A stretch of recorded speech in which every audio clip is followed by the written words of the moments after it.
As a continuation to our unit circle, we're going to find some trig ratios in this unit circle as well. Now, just like we had before, we want to look at, see if certain ratios have exact values, like we can find the exact value of like the sine of pi over 3, and we can look to our unit circle, look for y values. But similarly, we want to look at tangent. So I'm going to write my 30, 60, 90. So here's my pi over 6. So here's 30, here's 60.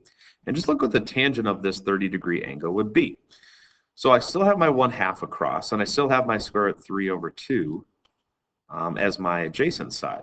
But now if it's tangent, I'm supposed to take the opposite over the adjacent.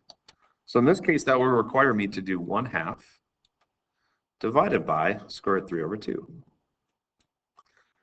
Well, I wrote it like that, just not as a vertical fraction, that we remember that when we divide fraction, we're supposed to find the reciprocal and multiply. So this is really asking me to do 1/2 times 2 over square root 3. When we notice that, though, the 2's simplify, and we get 1 over square root 3. Now, I'm going to write this, but you may see it both ways. ACTs, different books, things like that, may not rationalize this. But just to show both, that we can be looking for the same ratio for the exact value of pi over 6, or tangent of pi over 6. So this would equal 4 square root 3 over 3. I maybe show a little trick to help remember based on that 1 over square root 3 as well. So pretty small fraction then. Then we go to 45, 45, 90s. But what's awesome about this one is our side lengths are square root 2 over 2, square root 2 over 2. If I take my adjacent, square root 2 over 2, divided by my, opposite, divided by my adjacent, they're the same number. So the exact value for tangent of pi over 4 equals 1. Then we move on to pi over 3, which we would have the 60. So then my square root 3 over 2 is going to be my opposite. My adjacent is going to be 1/2. So we do a quick calculation, square root 3 over 2 divided by 1/2. And that's pretty nice. That's going to be the square root of 3 over 2 times 2 over 1. Simplifies. This is just square root 3. So I think sometimes when you're asked to memorize these or have an understanding of this, you can always have these in your back pocket. You can do a quick calculation to find the exact values. But a way to remember, we have 1 root 3, 1 root 3. It kind of works its way from smallest to biggest, 1 root 3, 1 root 3. And we do have some more exact values for tangent, like the tangent of pi over 2 you might want to investigate, the tangent of pi's and zeros and things like that. But I just wanted to show those units and those reference angle ones for now. Because can tangent be represented in another way? So if I have my theta in my unit circle, really the theta, no matter what, is going to be the opposite, which is the y direction over the x direction. But looking back from Algebra 2, we actually knew what that x value was represented with that theta, that this was supposed to be the cosine of theta. And when I take the cosine of this angle, it should represent the x value with the radius of 1. Now, the y value, though, would be the sine ratio. We said the sine of theta is y over r. If r is 1, this is representing the sine value. So really, this should be the tangent of theta.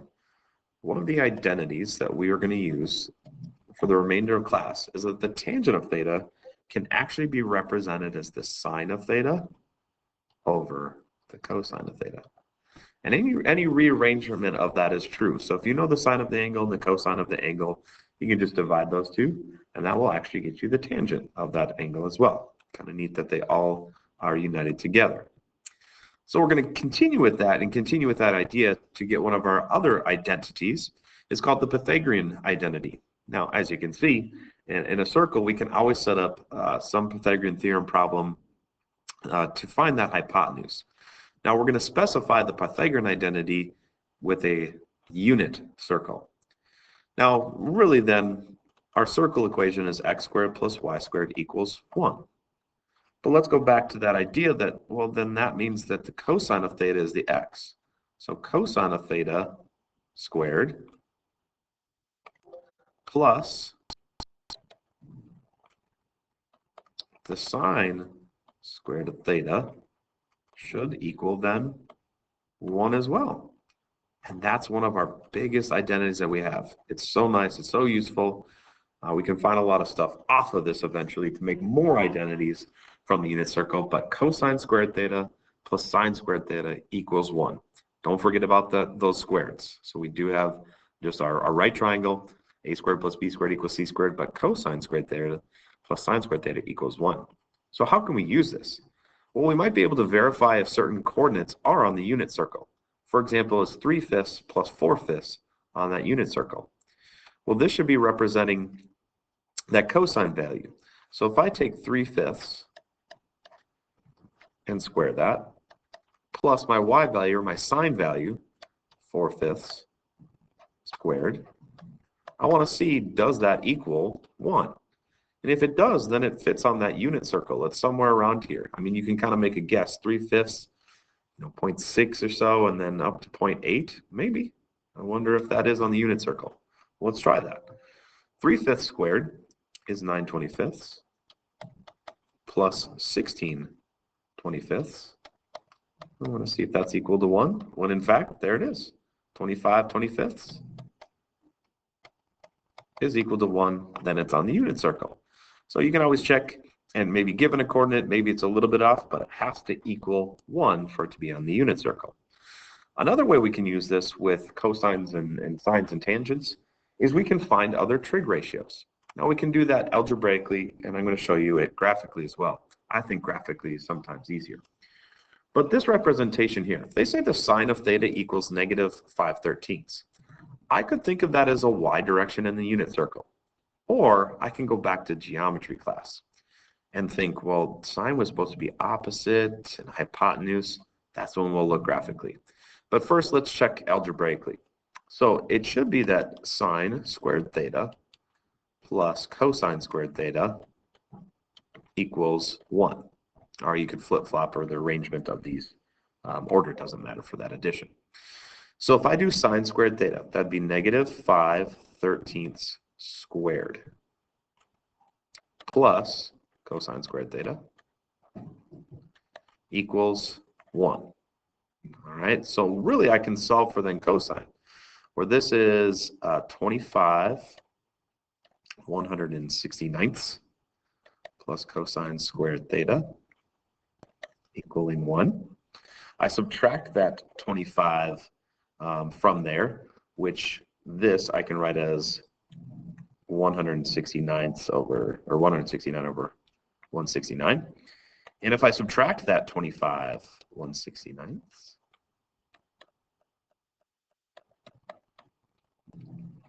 169 minus 25 is a 144/169 equals cosine squared theta.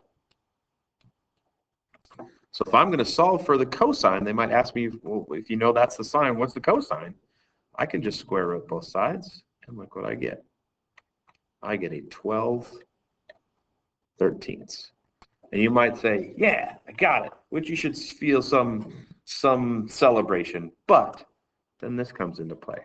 We got to be smart about where we are. This is where I think graphically it may be a better technique. Now, graphically, what we can look at is kind of like what we do with our unit circles, looking for those coordinates. But the sine of theta is -5/13. If I'm thinking like a right triangle, some theta, then this would be my opposite, and this would be my hypotenuse. So really, it should be saying, okay, I'm going a -5 in the opposite, and the only reason I don't put the negative with the hypotenuse is because that's an absolute value. It's a distance there. That I'd be going -5 in the opposite, which is the y direction. Sine is representing that y, divided by a hypotenuse of 13. Now they want the angle to be between pi and 3pi/2. Because I could put this picture right here, go down 5, there's my -5, and then there is my 13. Now, this is still true if they didn't have this piece over here. Here could be -5, and here could be your 13. Which we may ask as well. Maybe we want to know, oh, not 15, 13. But maybe, maybe we want both, or we'll be specific on which one we want. But once I have this picture drawn, oh, wait a second, I don't have the x value. which represents the cosine. But since I made it in the unit circle, or not in the unit circle, sorry, that I made a right triangle, I can still use the Pythagorean theorem that a squared plus b squared equals c squared.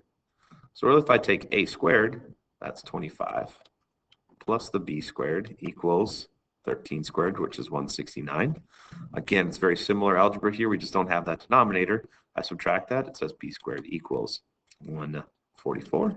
And then I take the square root. It says b equals 12. But does b equal 12? No, not for the quadrant that I'm in. So I'm going to take direction and know where I am in the circle, that this is actually a negative 12. This is a negative 5, and that's a positive 13. So if they ask, like I said, for the cosine of the same theta that's between there, I'm going to take my adjacent over my hypotenuse. That's negative 12 over 13. Now that's where you get, I mean, again, you can use this algebraically.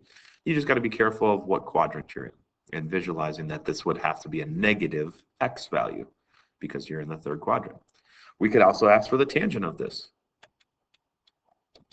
Tangent of this theta then, our reference angle here, would be negative 5 opposite over adjacent. Now they're both negative, so negative 5 over negative 12 is 5/12. So you can pick and choose, the tangent portion, finding it algebraically. You have the sign, negative 5/13. You can divide by the x value of that negative 12/13, and it'll give you 5/12 as well from there. So kind of two ways to tackle the same problem that might be convenient one way or the other, depending on how you're liking your fractions.